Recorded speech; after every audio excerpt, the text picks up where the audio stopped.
Let's look at something that's vitally important while you're grieving. Nurturing yourself when you're grieving. There's a word that's used to describe those who are grieving.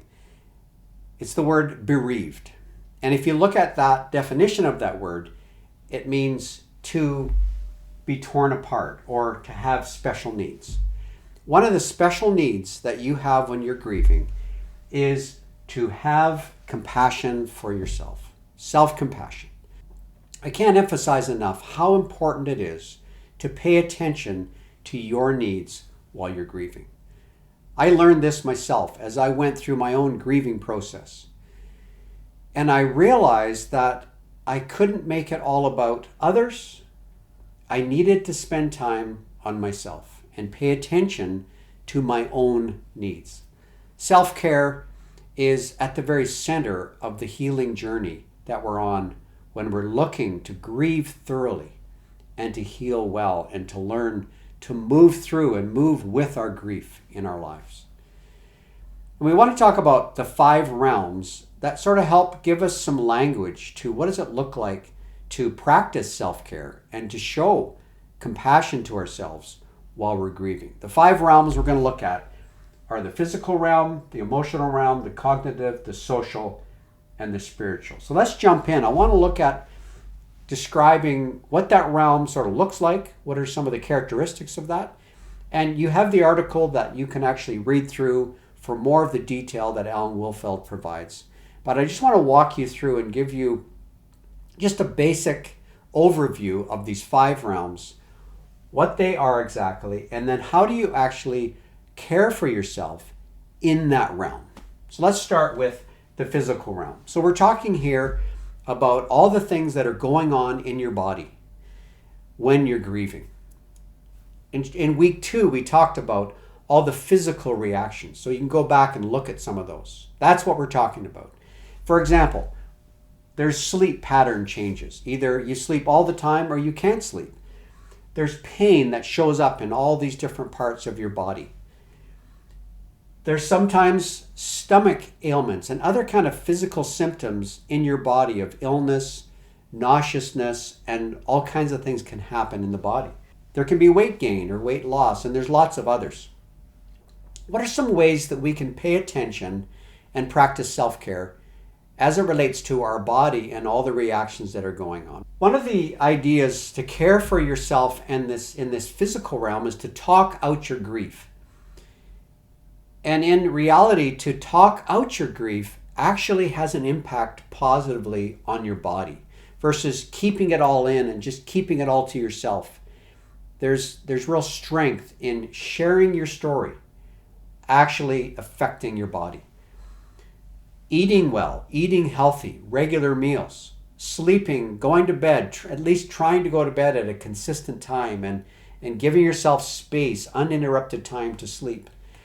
And another one that comes to mind is just some form of exercise, even if it's a minimum form of exercise of walking around the block, or if you can do more than that, bike riding, going for walks in nature. All of those things help you to care for the physical realm. Well, let's look at the second one, the emotional realm. Again, we touched on all kinds of emotional reactions that happen, sadness, guilt, shame, fear, anger, and there's a long list of things that you can go back and look at in week 2 and the video that was on all the different reactions that happen.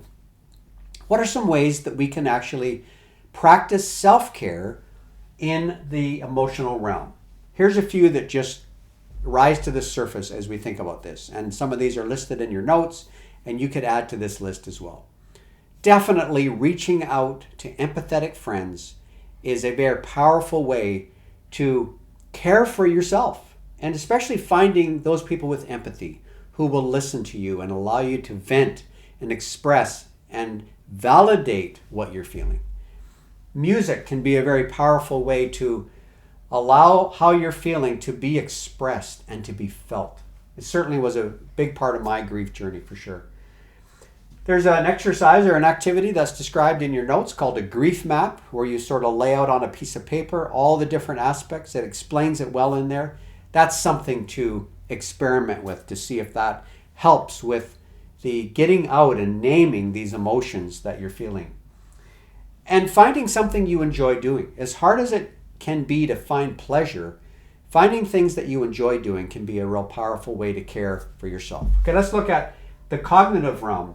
That is our thinking. And again, we touched on many aspects of our thinking. Foggy brain, or there's these doubts that are in your mind about either what you did or could have done or should have done, the woulda, coulda, shouldas. It's a form of cognitive grief and struggle that we can experience. Indecisiveness, having a hard time making decisions. So what are some ways to care for yourself in the cognitive realm? A couple of questions that are suggested in the notes. What do I want? And just thinking about what is it that I want, and also what is wanted of me, and also realizing what your capacity is really in both of those areas, and being realistic about what you can and cannot do. This may sound a little bit challenging when you're grieving, but to have some simple, realistic goals when you get up in the morning to be doing things that matter and that can keep you busy in a healthy kind of way. I know one thing I did while I was grieving is I got out a 3x5 card and I just wrote out the things I want to get done that day. That's kind of a cognitive exercise that keeps you focused on positive activities. Well, the fourth realm is the social realm. This is where you feel disconnected, isolated. Perhaps you want to withdraw from people because it's too hard to be with people. And this is a real symptom or area that we have to deal with and struggle with. And there are times when we just need to pull away and be alone. But the challenge is when we're caring for ourselves, we do need to find the people that we can socialize with so that the being alone doesn't turn into loneliness and isolation. Being alone can be okay, but we need people to help with our grieving process as well. It could be a grief buddy. It could be, just realizing that your friendships might need to change, that they won't remain the same as they were before your loss. So that's just being aware of this possibility that you maybe need some new social circles. And being in this grief group is one example of this is a new circle of friends that some of these friendships may actually develop and help you navigate the next several weeks or months even. Well, the last realm I want to touch on is the spiritual realm. And we're not here talking about any particular religious belief or anything like that. We're talking about the spiritual realm, which really has to do with why am I on this earth? What's my why? Things like, where we lose our sense of meaning. When a person is lost, sometimes we get lost because they really were a part of why we were doing what we were doing and who we were. And it can feel empty, which is a spiritual reality that can happen kind of in our souls or in the insides of us.